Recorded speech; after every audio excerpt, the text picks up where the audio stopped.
Okay, welcome back. Lesson 4, Chapter 4. Let's continue. All right, so what are we going to cover in this lesson? We're going to talk about cybersecurity basics as it relates to exam. It's very, very important you understand that. There's some concepts in there that you need to be aware of. Common cyber threats, I need to cover that. Security best practice, we'll cover that. And incident responses, or incident response is normally known as. So let's talk about the cybersecurity basics. This is more of an introduction, right? So I read the textbook type of answer that you would normally have to respond to. So cybersecurity is critical in today's digital age. IT professionals must understand the basics of cybersecurity to protect sensitive information and keep systems secure. This chapter does cover fundamental concepts, common threats, best practice, which are essential to help you really navigate the evolving landscape of cyber threat. So again, the intent is really touch on this lightly. I recommend that you also take my Security Plus training course because A plus, Network plus, and Security Plus kind of all go hand in hand and really gives you a solid foundation of how to address risk accordingly. All right, common threats. Malware, phishing, spear phishing, and man in the middle. Yes, these are common threats that you deal with normally within the cyber world.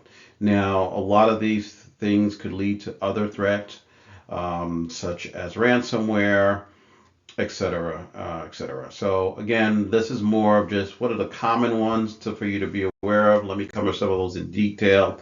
So malware. It's a malicious software like viruses, worms, trojans, as well, and ransomware that can infect your systems and cause damages. So these have been effective, continue to be effective.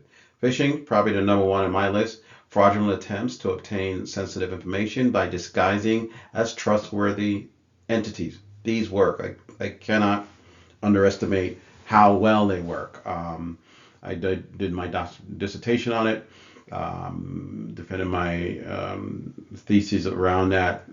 So again, a lot of study, a lot of research that shows that this has been successful. DOS attacks or DDoS attacks, normally known as distributed denial of service attacks, which basically overwhelms the system, making them inaccessible to users. So think of it like a highway, all going into one tunnel. If you have many cars converging, at some point it stops and you're not able to get through. Same kind of concept as it relates to DDoS attacks. So what are some security best practices?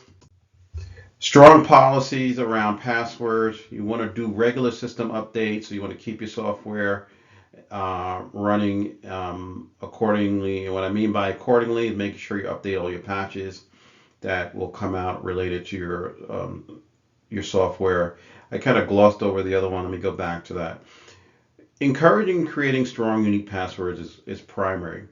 Also, adopting and putting in place multi-factor authentication is also something that we want to look at carefully from that perspective. And then I have here use of firewalls and IDS systems. Again, you want to implement firewalls that's going to monitor and filter out network traffic and intrusion detection systems to really help and alert on suspicious attacks. Again, if you looked at my videos, I cover this a lot. Previous chapters, I talk about it. I continue to kind of repeat some of the stuff again that you've heard before. Again, it's just a way to make sure that you are maintaining the information as I continue to repeat various topics as need be. Incident response. Incident response is really what happens. What happens if you get a breach? How do you address it? Basically, from an exam perspective, know these terminologies. Preparation, you want to develop an incident response plan that outlines roles and responsibilities and procedures. Detection and analysis, you want to identify and analyze your security incidents promptly. Containment, eradication, and recovery. Limit the impact, eliminate the threat, and restore normal operations. Post-incident activities, you want to review the incident to improve further responses, as well as security measures. So let me touch on some of these very important areas. You want to do tabletop exercise. One of the things you are doing is really testing to ensure your plan works. Additionally, you want to understand if everyone knows what they need to do in their role. So again, around incident planning, you want to be prepared. You want to detect and make sure you have the right tools to do the analysis. You want to make sure you contain it. Eradication is important, obviously, and recover. And then post-incident activities. What went wrong? Could we do things better? Network security. So network security involves really implementing measures to protect a network from unauthorized access, attacks, data breaches. Again, it's important to learn how to set up firewalls, intrusion detection systems, and other security tools to really safeguard the network. Understanding various threats and taking proactive steps are critical to ensuring your system is secure. So again, just having your network is not good enough. You want to make sure you know when someone enters your environment undetected. You also want to do is prevent them from making sure that happens. So again, from an exam perspective, just understand this is really what you need to be aware of and address them accordingly. Encryption, again, is the method of encrypting data so only authorized parties can access it. Again, it's important to really understand the different encryption algorithms, key management techniques, and best practice for securing data at rest and in transit. You want to make sure you're implementing an encryption algorithm that's going to help protect sensitive information from unauthorized access. So again, understanding what encryption does, understanding the importance of it, understanding even if someone gets into your environment, if the data is encrypted, even though if they take it out, there's nothing they could do with it because it's encrypted from that perspective. Authentication and access control, very important. So authentication is going to verify the identity of the users and the device. The methods include strong password, multi-factor authentication, and biometrics.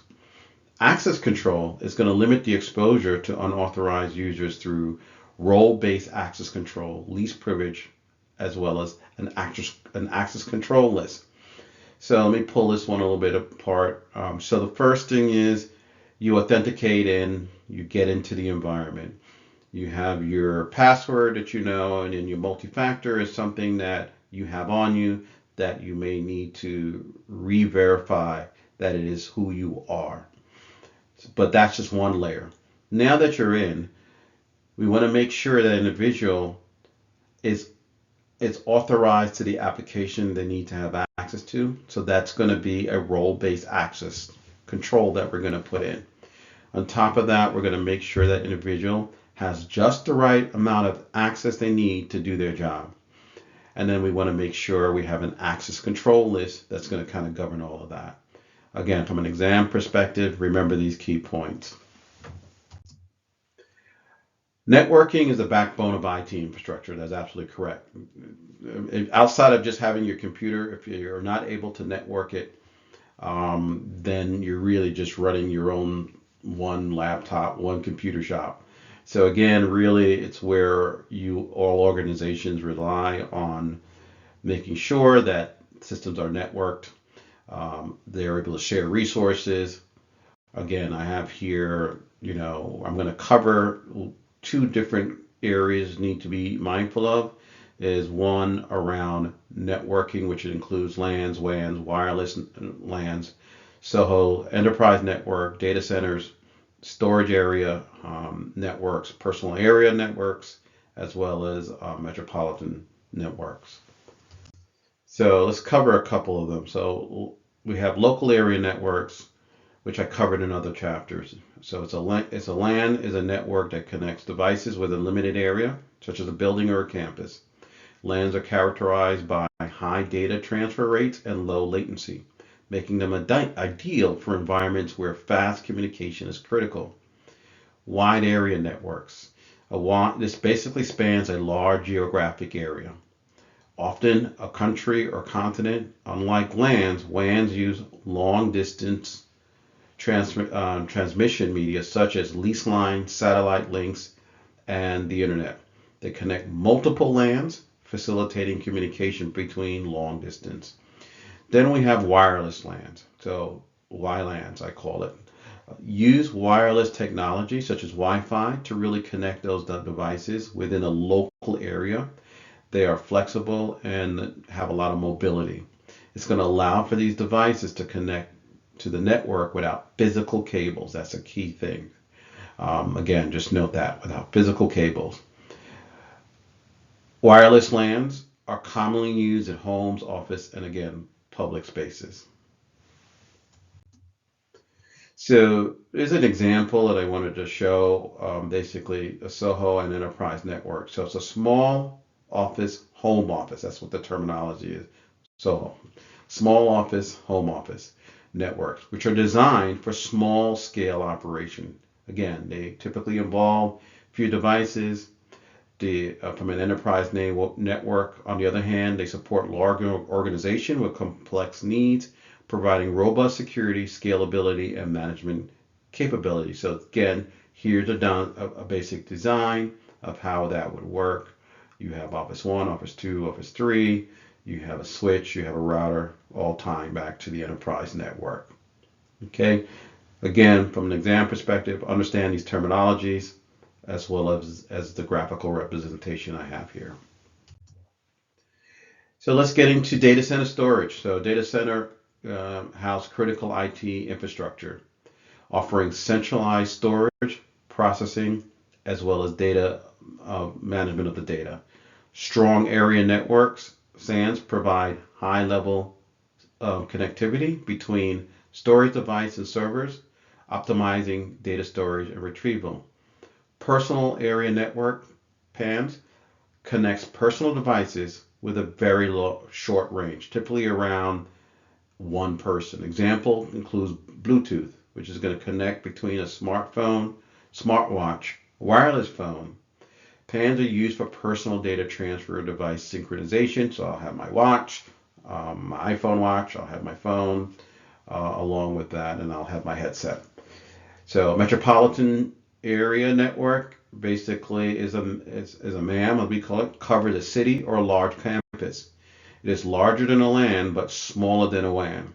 MANs are used to connect multiple LANs within a metropolitan area, providing efficient connectivity and resource sharing across different locations. Again, from a definite perspective, please understand that. Let's look at comparing network hardware. So when you're comparing network hardware, it's critical to consider their functions and their capability. So a NIC card, network interface card, are fundamental for device connectivity. So while patch panels will facilitate the organization of the cable management. So just remember, the patch panel itself is more about organizations. Now the hubs will provide basically are very simple, but outdated connectivity options where switches are off as it relates to intentional data pack for the efficiency of the network is an issue. It could be an issue related to performance issues. Switches are generally preferred in a modern network for their ability to minimize collision and manage traffic effectively. Just keep that in mind. So again, I talked about your network card, your NICs. So it's network interface cards are critical components that enable a computer to connect to a network. And there's an example of what it looks like. They convert data from the computer into a format suitable for the network medium and vice versa. Network interface cards can be integrated into the motherboard or added as an expansion card. So remember in the early chapters I talked about the motherboard and what they do. They support both wired and wireless connections. Patch panels. Patch panels are really a central point for managing the network connections. They're used to connect and organize the cables. Again, if you see a question around patch panel, you see organize, more than likely that's the answer. Organize a cable from various network devices, making it easier to manage and troubleshoot these connections. Patch panels typically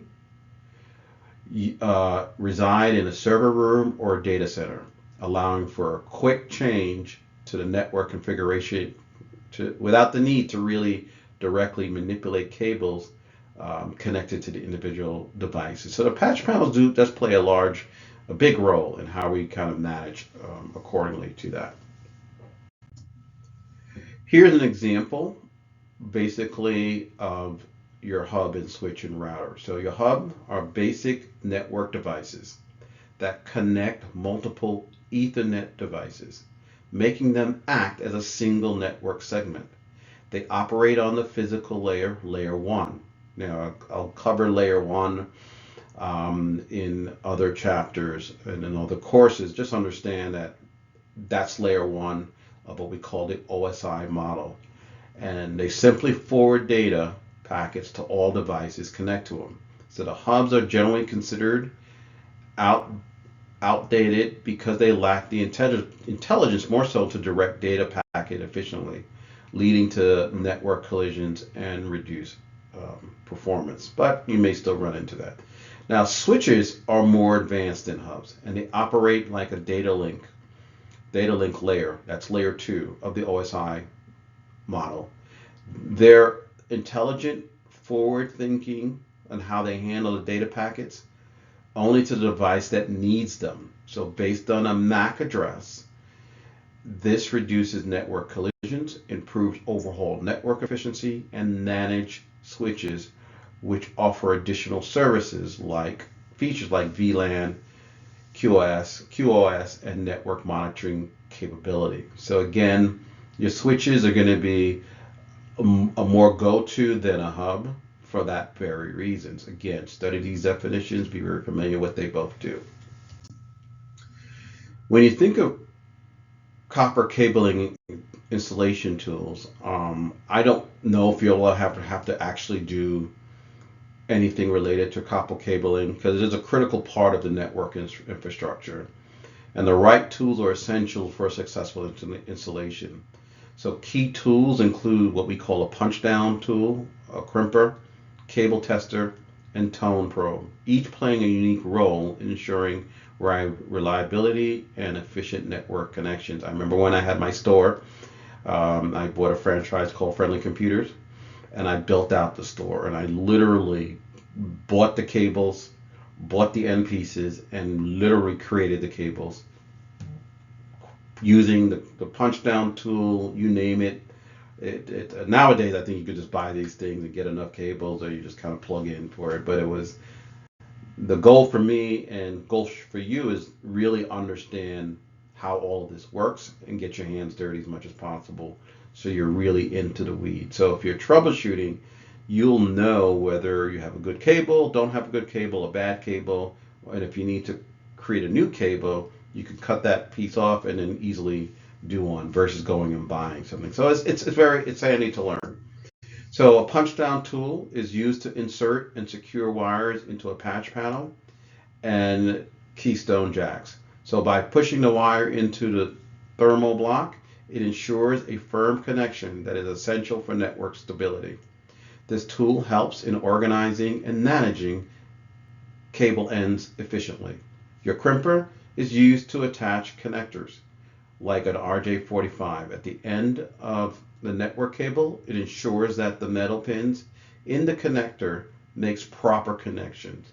Now, with the wires inside the cable, the tool is very vital for creating those custom length cables and maintaining network performance. And I guess that's why I used it, because I would go and look to see what cables I need, and as whether now some comes with 6 foot, 12 foot, but one of the challenges if you're designing an office area or your data center, you can't buy a lot of those cables just definitive what you need. Now maybe you can now, but again, when I was doing it, I was not able to do that. You always want to do a cable tester. This is going to verify the integrity of the connection of the network cable. So by checking for checking for continuity, shorts, miswiring, it ensures the cables are correctly installed and functioning properly. This tool does help identify and troubleshoot issues effectively. I remember when we used to go out and we would get calls from customers. We would go on site. They said their cable, their internet was slow, or they're using the cable, it's not connected, or something was wrong, we would use a cable tester to really verify that. And also you have what we call here a tone probe. It's really used in conjunction with a tone generator. This helps locate specific cables within a bundle. So the tone generator sends a signal to the cable, which then probes and detects, making it easy to really identify and trace cables, especially as it relates to wire setup. Now, this tool is essential for just overall maintenance and troubleshooting from that perspective. Wi-Fi and Wi-Fi 6, right? So basically, there's two different ones. So a Wi-Fi 5, also known as an 802.11ac, brought significant improvement to speed and efficiency over its predecessor, which is Wi-Fi 6. So basically, it supports up to 3.5 Gbps, where Wi-Fi 6 or 802.11xa further enhanced performance with speeds up to 9.6. So I think I might have confused you there. There was originally something before, obviously a Wi-Fi 5, and that's really what that is making reference to from that. Now we're up to Wi-Fi 6, so difference again between this is mostly speed and efficiency, for enhanced performance and increase of capacity. It's going to help reduce latency, and it uses technologies like OFDMA and MU-MIMO to handle more devices simultaneously, making it ideal for dense environments like offices and smart homes. So again, it does make a difference, especially when you're trying to configure your Wi-Fi and you're not understanding why the speeds are different within offices and locations.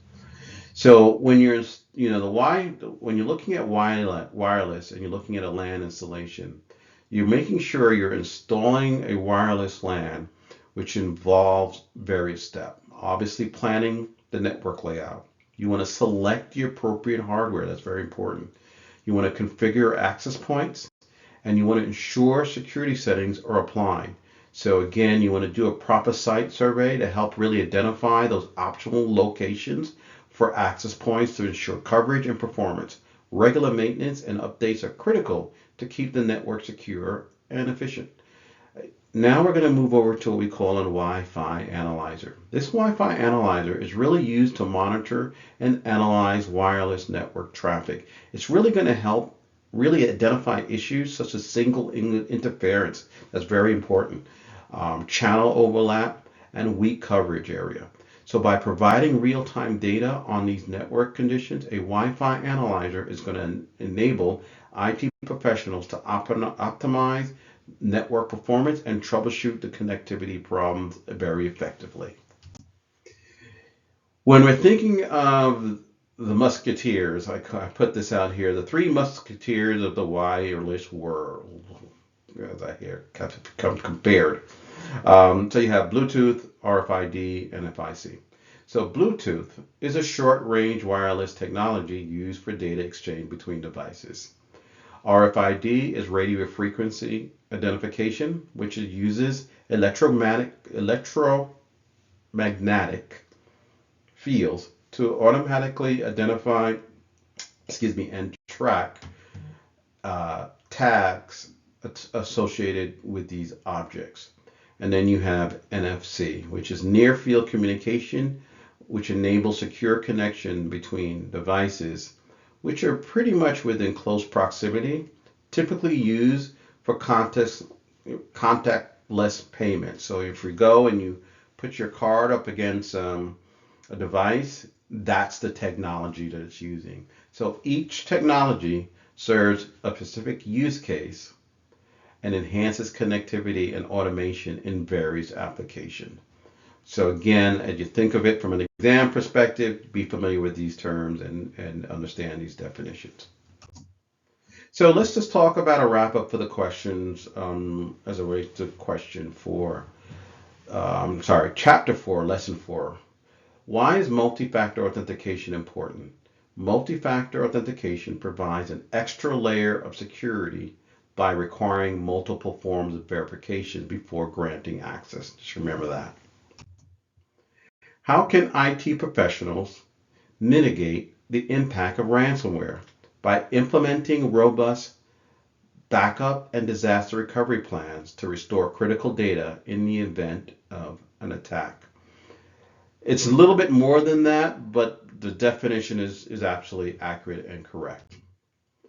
What are the components of a network? So network consists of various components like network interface integrated cards, so a NIC card for device connectivity, that patch panels for organizational, so organized cable management, hubs for basic connectivity, switches for efficient data, and packet management. Each component plays a really finite role in the network functionality.